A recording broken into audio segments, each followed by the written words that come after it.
How often do you think about what's important to you from a values point of view? Now, before this sounds like some sort of coachy bollocks, what I'm talking about is the things that when they're not in place, you really feel them, and you maybe feel them more than other people might feel them.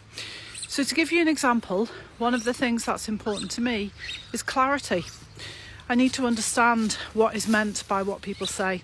I need to understand what is meant by instructions. And what that means is that I might ask a lot more questions than somebody else might do, because clarity is important to me.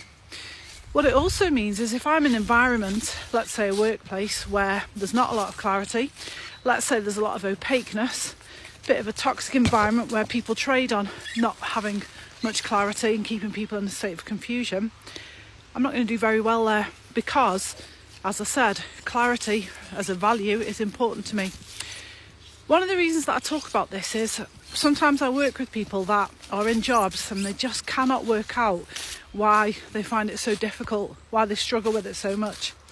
And one of the things I do is a free values assessment to help them understand what their values are, why they're important to them, and where they might be at odds with the place that they're in. Now, it may be a while since you've thought about this. You may never have thought about it.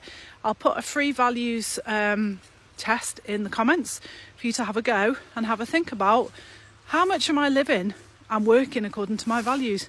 It might surprise you.